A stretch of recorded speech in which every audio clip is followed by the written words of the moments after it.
Muslim, Direktur Ma'had Baitul Arqam Balung. Kemudian Assalamualaikum warahmatullahi wabarakatuh. Imul Mannan wa asyhadu anna Muhammadan abduhu wa rasuluhu al-mab'uts bi khairil adyan.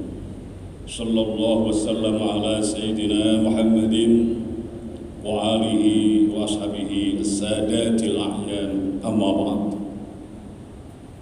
Fa ya ibadallah, ittaqullah waf'alul khairat wajtanibu 'anil ma'asi wat tughyan. Kaum muslimin sedang Jumat rahimakumullah.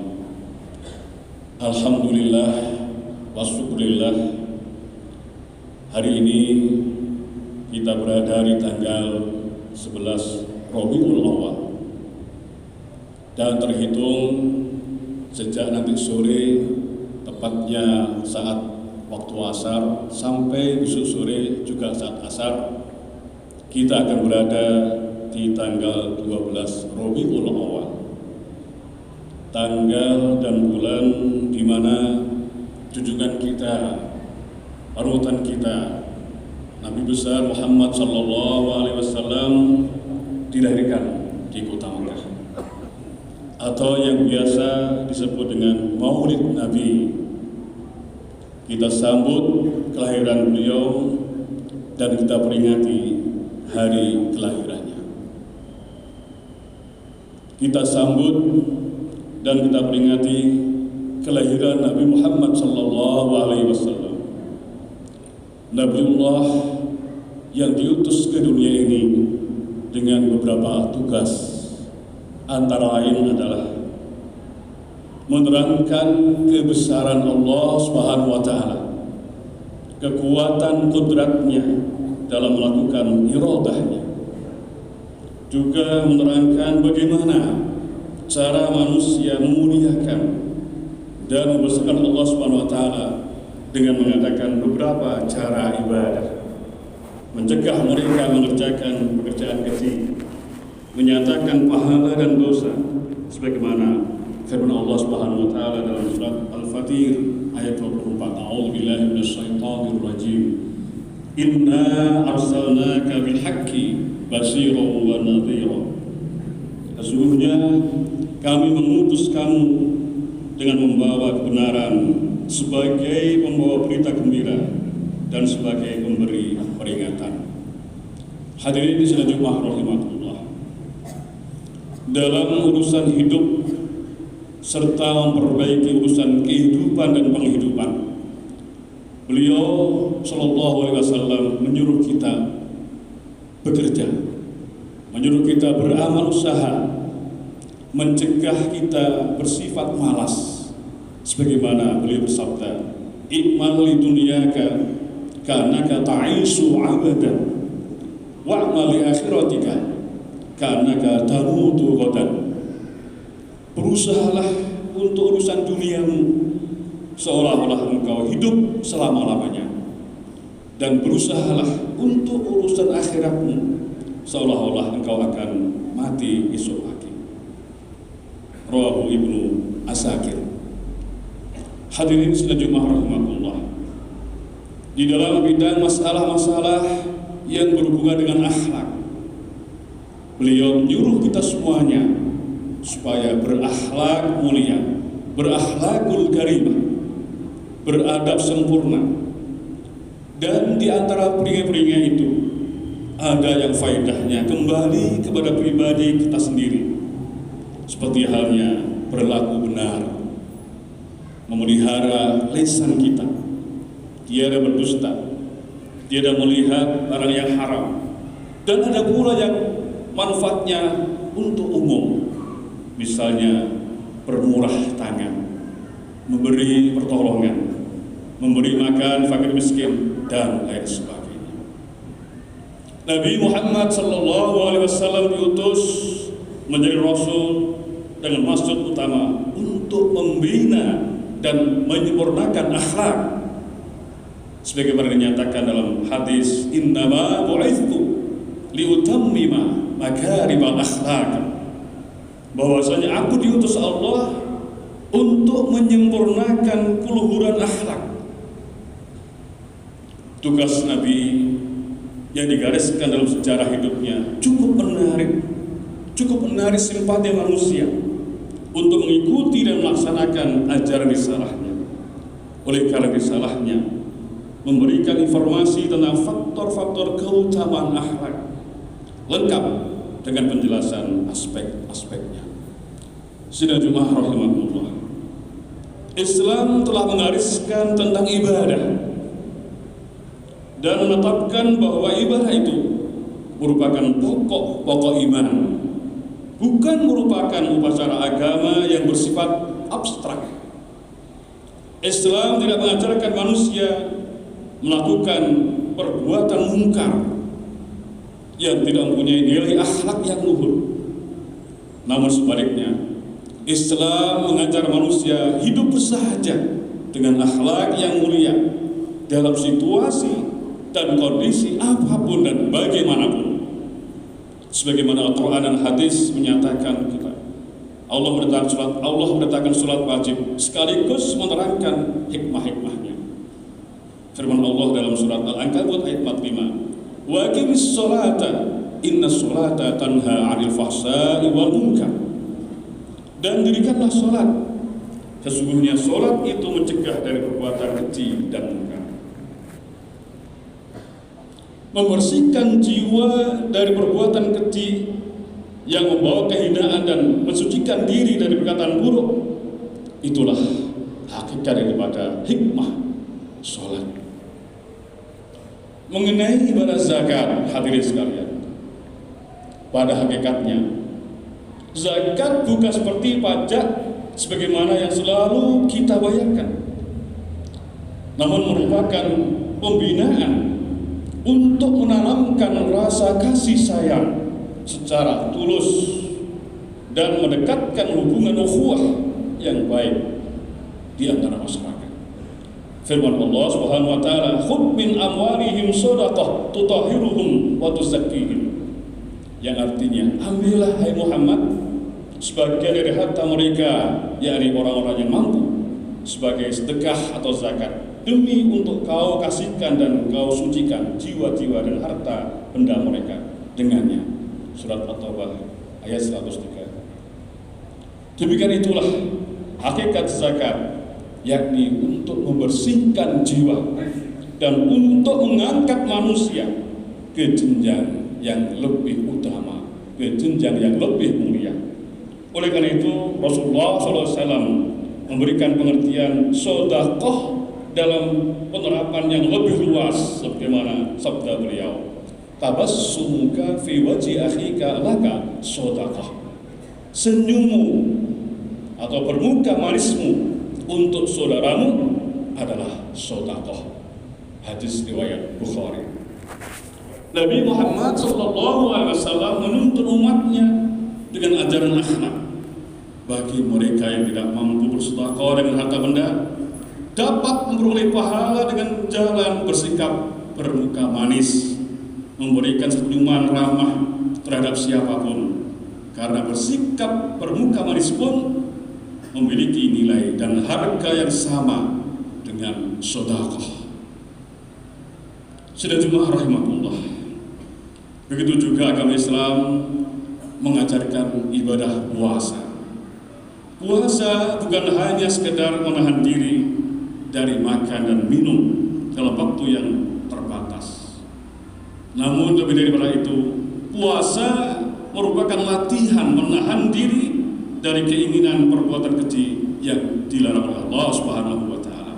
Rasulullah bersabda, "Laisa siyamu minal akli wasyurbi, innamas siyam minal lahwi warrafath." Bukanlah puasa itu hanya dari minum saja, tetapi bahwasanya puasa itu menahan diri dari perkataan-perkataan kotor dan omongan-omongan keji. Hadis riwayat Ibnu Khuzaimah. Allah Subhanahu wa taala tidak akan menetapkan suatu perintah kepada manusia sekiranya perintah itu tidak mengandung hikmah, tidak mengandung kemanfaatan untuk hidup dan kehidupan manusia itu sendiri. Hadirin sidang Jumat rahimahullah, Nabi Muhammad sallallahu alaihi wasallam telah mewariskan kepada kita agama Islam sebagai agama yang sempurna, tiada kurang dan tiada noda sedikit pun. Diletakkannya kepercayaan keesaan Allah yang Maha Tunggal, tiada Tuhan di sampingnya, agar supaya kita menyembah dan berbakti hanya kepada Allah Subhanahu wa taala, melakukan semua perintah-perintahnya dan meninggalkan semua larangannya semata-mata karena takwa kepada Allah Subhanahu wa taala dengan tulus ikhlas. Diletakkannya kewajiban sholat 5 waktu sehari semalam sebagai cara yang paling baik bagi kita kaum muslimin untuk berkomunikasi, untuk berdialog dengan Allah Subhanahu wa taala. Di dalam sholat, Allah Subhanahu wa taala langsung mendengar permohonan hambanya serta mengabulkannya. Sholat juga berfungsi melatih dan mendidik seorang untuk selalu bersih perilakunya, bersih tutur katanya, serta bersih niat dan perbuatannya. Sholat dilaksanakan secara teratur tepat pada waktunya yang telah ditentukan.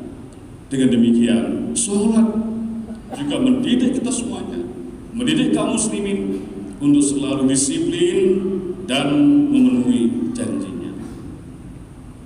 Amatlah layak bagi seorang yang tahu akan berterima kasih kepada Allah SWT di dalam kondisi apapun, senantiasa menyediakan, meluangkan waktu-waktu tertentu untuk sholat, untuk menyembah Allah Subhanahu wa taala.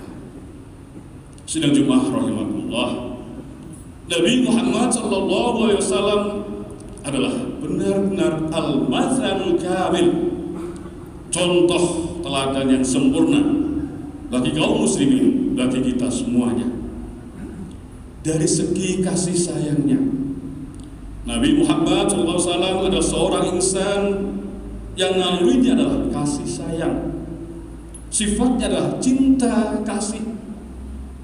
Beliau mengajarkan serta menebarkan sifat rahmah atau kasih sayang ini kepada umatnya.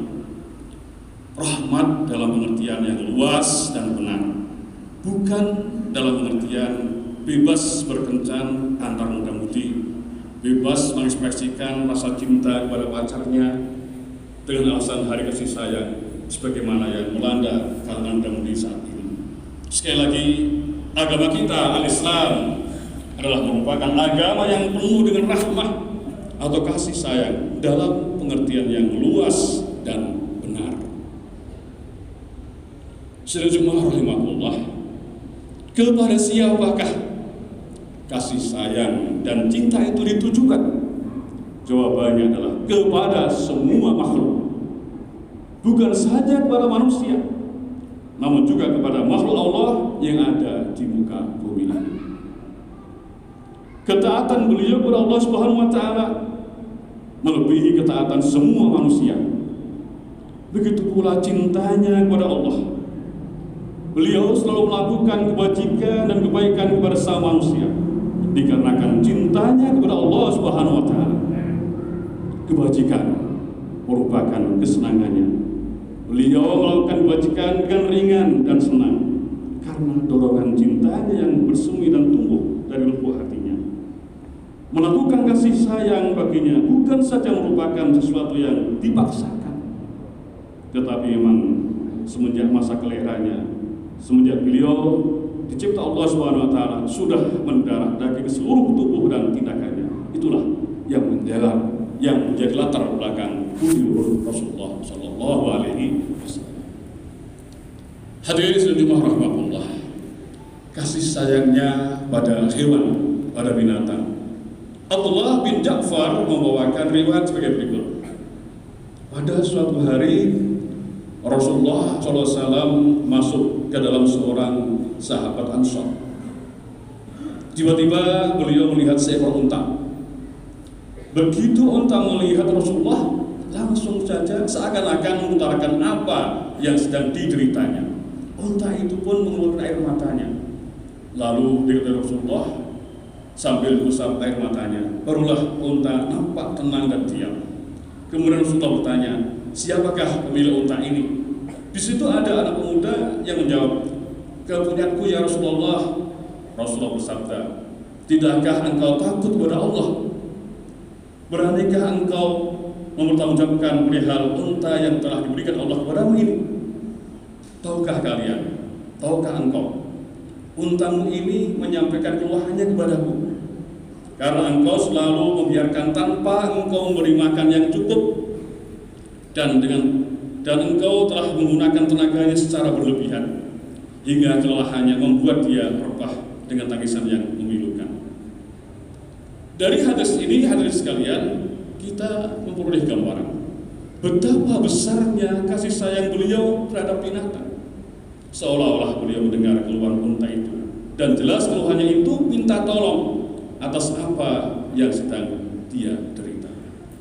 Hadirin rahimakumullah, cinta kasih, sayang menyayangi terhadap sesamanya adalah merupakan ajaran Islam yang ditekankan oleh Rasulullah SAW, yang merupakan perwujudan daripada kesempurnaan iman. Karena itu setiap muslim harus memiliki kasih sayang di dalam hatinya untuk dapat berbuat kebajikan kepada manusia menurut kadar kemampuan yang dimilikinya. Rasulullah bersabda, "Lan tu'minu hatta tarhamu." Qalu, "Ya Rasulullah, kulluna rahim." Qala, "Innahu laisa bi rahmati ahadikum sahibahu, walakinnaha rahmatun 'ammah." Rawahu Tabrani. Tidak sempurna iman kalian sehingga kalian menyayangi. Para sahabat bertanya, "Ya Rasulullah, kami kasih sayang." Nabi bersabda bahwa sayang dimaksud bukan saja sayang sekedar sayang kepada salah seorang temannya dalam ruang lingkup terbatas, tetapi sayang dimaksud adalah sayang bersifat menyeluruh. Hadis riwayat Tabrani.